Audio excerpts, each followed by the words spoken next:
These men on skis are soldiers in the United States Army.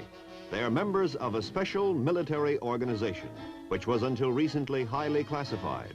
Today, for the first time, their story will be told on The Big Picture.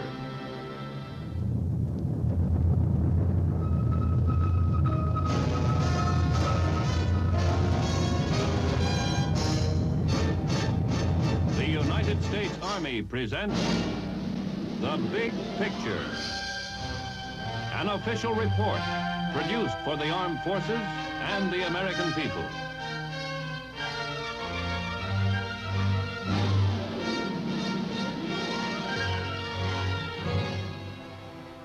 One of the great mountain chains of Europe, the Alps, stretch from the Gulf of Genoa to Vienna, rising between the plains of northern Italy and southern Germany. The town of Bad Tolz lies in an alpine valley near Germany's Swiss border. Here is the American Army's Flint Caserne, the home of the 10th Special Forces Group in Europe, until recently a secret military force.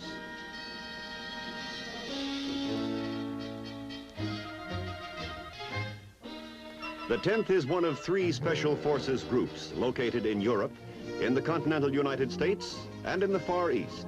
The primary mission of all Special Forces units is to train and organize guerrilla resistance in enemy-occupied territories. This mission, of course, extends to enemy-held terrain where and when liberation movements develop.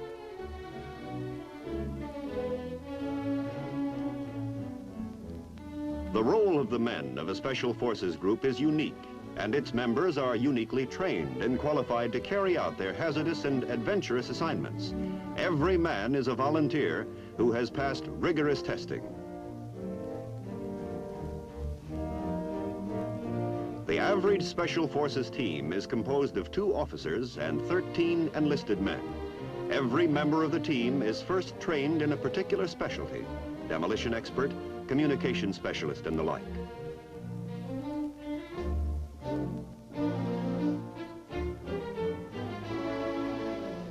Every member of the team is then cross-trained.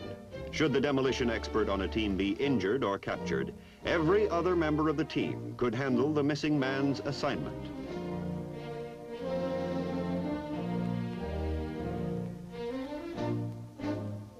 Actually, a Special Forces team member combines all the attributes of an instructor, a paratrooper, light and heavy weapons expert, and medical specialist.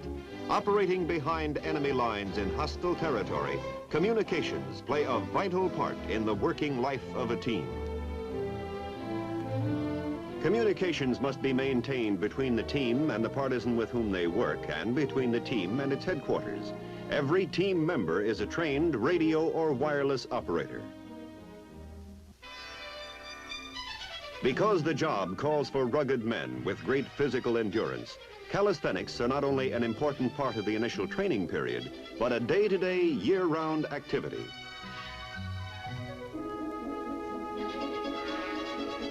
At least an hour a day is spent in muscle building. Periodic physical fitness tests guarantee that the team members are always in top shape. In no other branch of any of the United States military services is the standard of physical fitness higher than in Special Forces.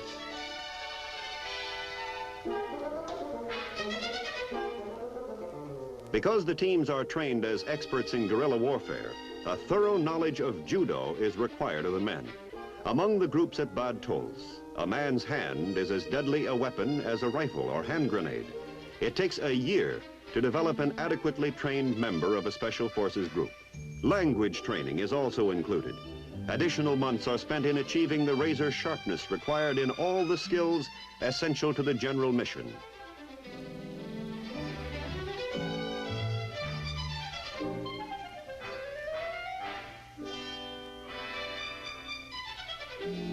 Although the study of underwater diving techniques is not a required part of the training program at Bad Tolz, 100% of the men here have volunteered to add skin diving to their list of specialties.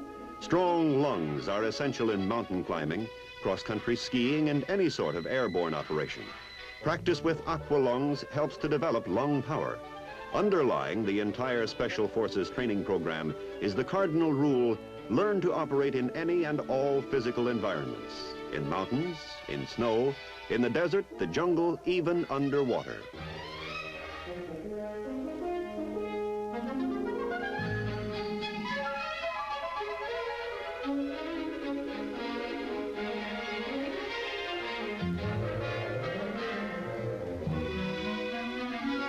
No opportunity is lost in putting the men under conditions of hardship and stress.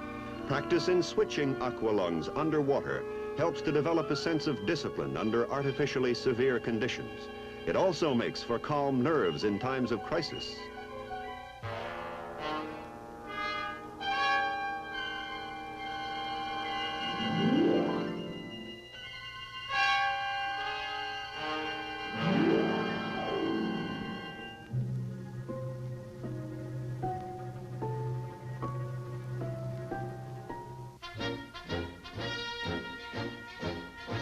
Because of their alpine setting in the area of their operations in southern Germany, mountain climbing skills are demanded of the 10th Special Forces Group. Muscles conditioned by rope climbing in the gymnasium are put into use here on a nearly vertical cliff face.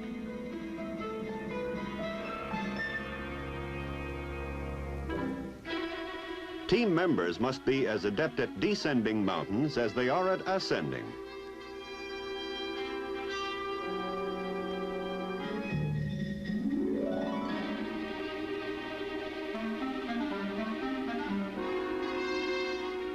Although they are paratrooping mountain climbing skin divers, the incidence of accidents in Special Forces groups is no greater than that throughout the Army in general.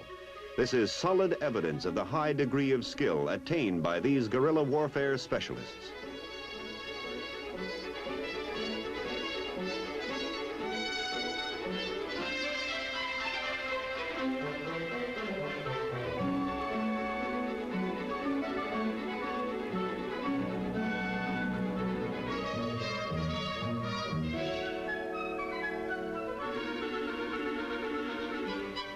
It takes 2 months to train a novice in snow techniques.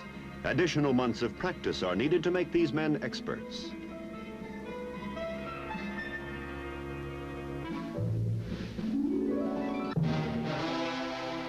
To develop endurance among the Special Forces teams, 20 or 30-mile cross-country hikes on snowshoes are routine. The ability to move fast through any kind of terrain is a prime requisite of the Special Forces soldier. In future operations, his life may well depend on such versatility.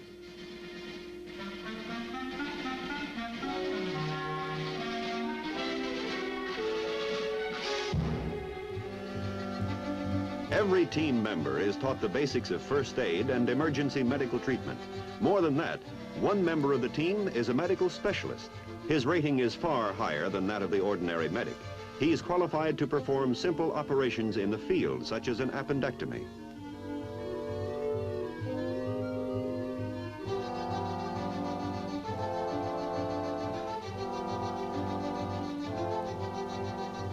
The knowledge that his team possesses a field doctor is reassuring to the Special Forces soldier. So far as possible, each team is prepared to be completely self-sufficient while operating in enemy territory.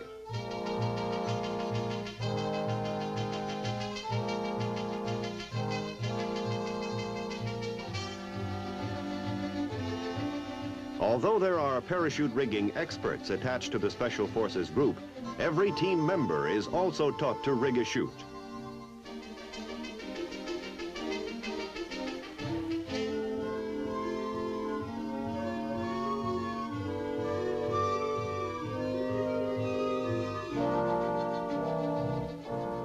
Should his unit be sent away from home base, each individual will be fully qualified to repack his own parachute.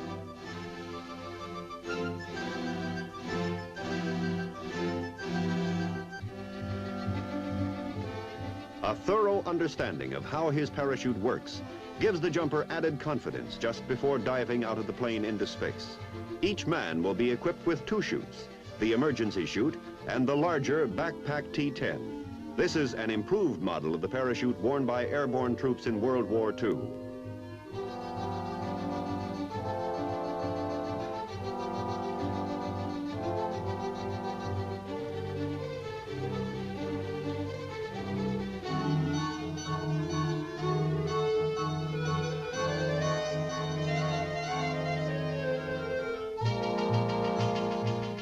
Its larger canopy and improved design make for easier descent, and the increased maneuverability reduces the chances of mid-air collisions.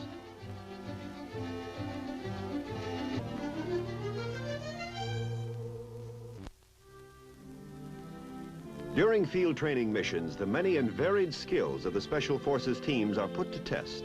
A typical mission involves 3 different groups from Bad Tolls, the attack unit being briefed here, another group who will play the role of partisans, and a 3rd unit, which will act as an aggressor force.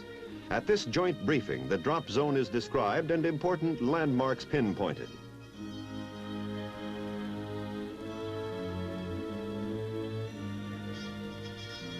Group leader First Lieutenant Thorne will describe the mission in his own words.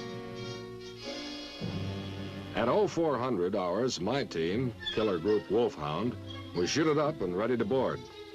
Our mission was to meet with an underground partisan band and to help them destroy a vital railroad bridge in aggressor-held territory. The bridge was nestled in a narrow valley which the Air Force hadn't been able to bomb. Just getting to the bridge site was going to be tough enough. To really make things interesting, we'd been ordered to accomplish our mission within a limited time period.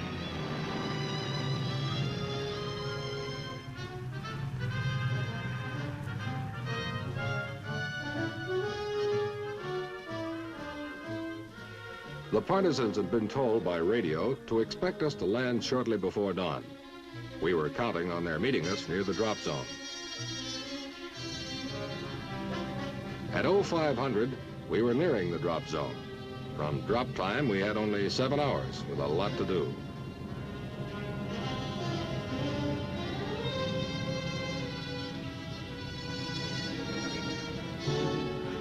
We hit the drop zone on time.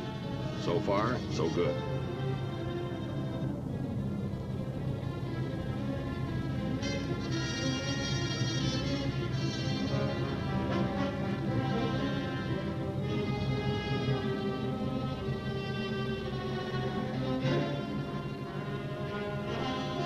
The partisans are right on the spot, ready to give us a hand when we land with our supplies and equipment. With us, we've brought skis, radios, weapons, demolitions, and medical supplies for ourselves and the partisans.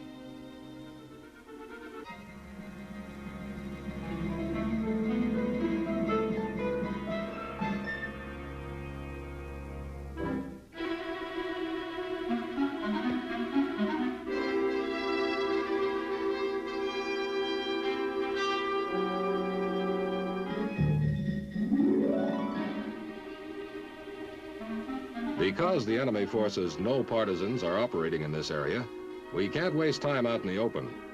The mountains will give us the cover and concealment we need. By ski, we head for our first destination, partisan headquarters, a few kilometers up the mountainside.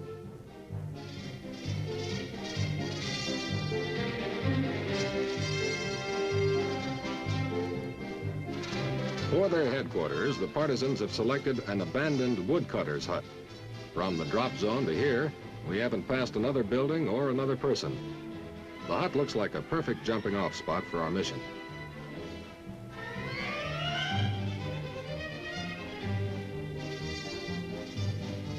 The partisan leader in the beret goes under the cover name of Eric.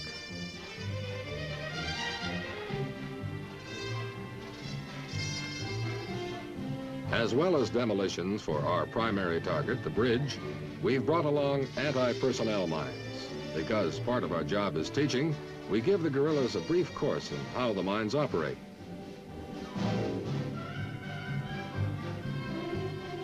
All but 2 of Killer Group Wolfhound will be heading for a highway near the bridge. They'll plant the mines there as a diversion, while 2 of us with the partisans hit the key target.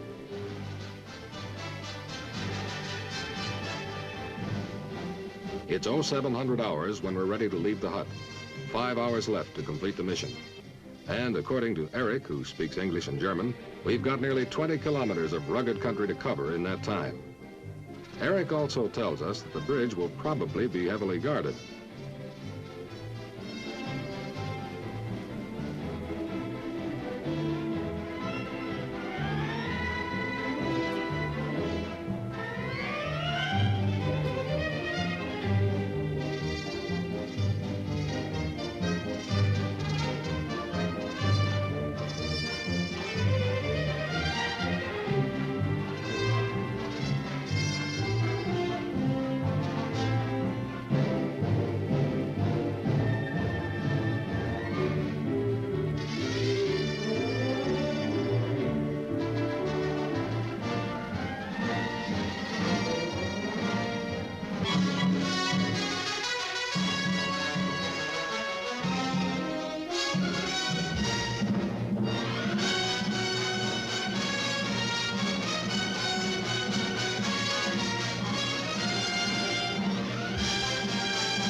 When we're within a few hundred meters of the bridge, we place our skis facing the way we've come. Once we hit, we want to get out of there fast.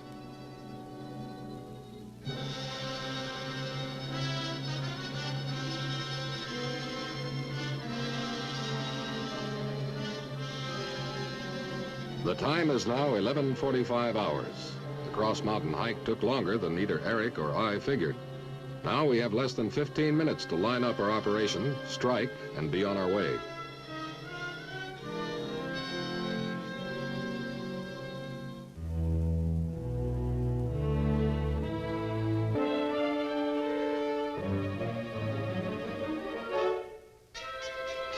Here it is, the bridge on the River Ammer, a rail link over which the aggressor forces have been moving the bulk of their men and supplies into this part of Bavaria.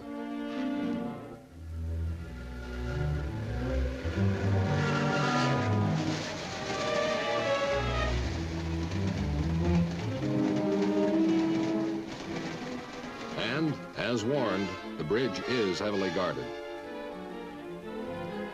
After discussing the bridge structure and demolition capabilities with me, Eric, the partisan leader, outlines the plan of attack to his men. They'll split into two groups, one for the guards, the other to ready the N3 explosive charges and wiring.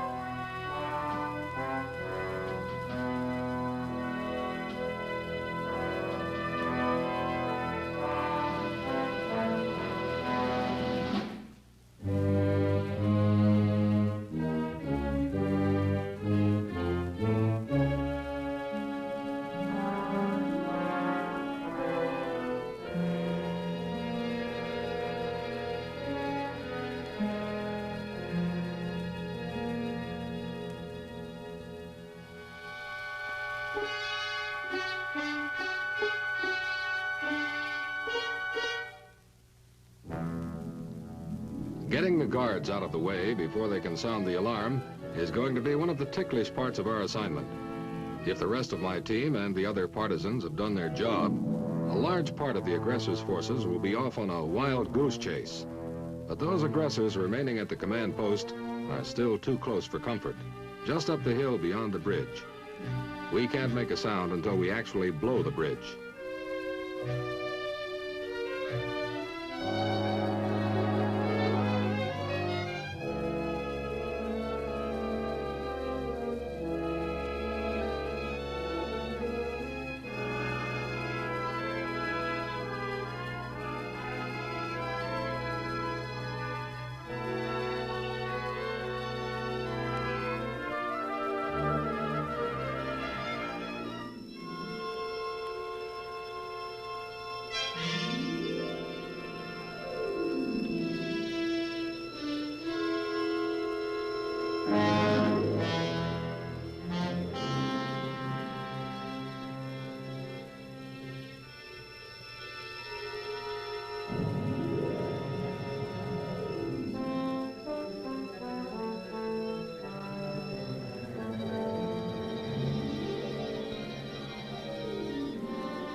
Time's running short. If we're going to meet the timetable laid down by the command at Bad Tolz, less than 8 minutes.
The bridge explosion has alerted the aggressors of our activity.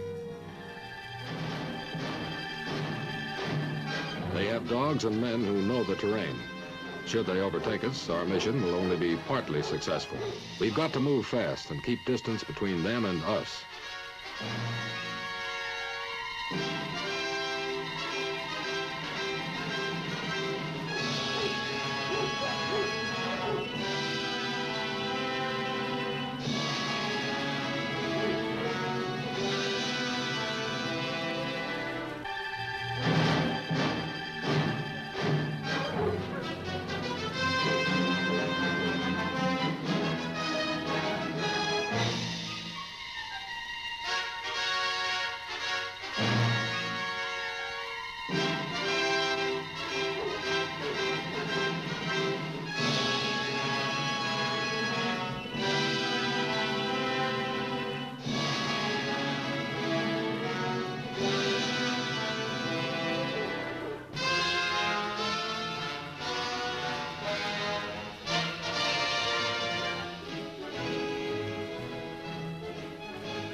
We can't slow down.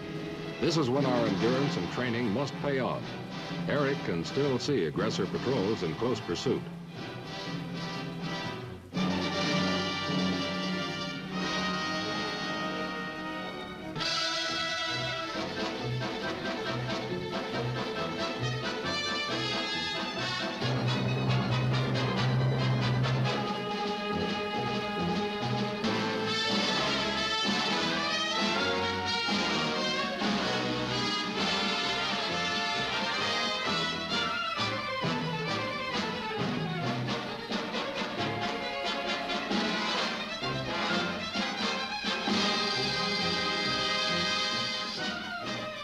But we've managed to outdistance the aggressors. They'll be forced to withdraw and give up the chase.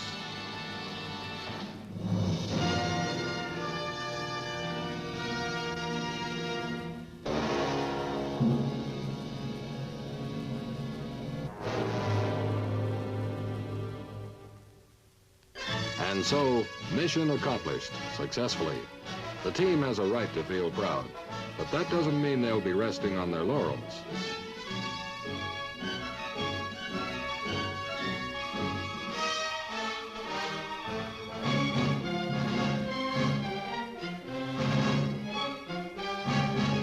And finally, home again. Flint Caserne at Bad Tolks.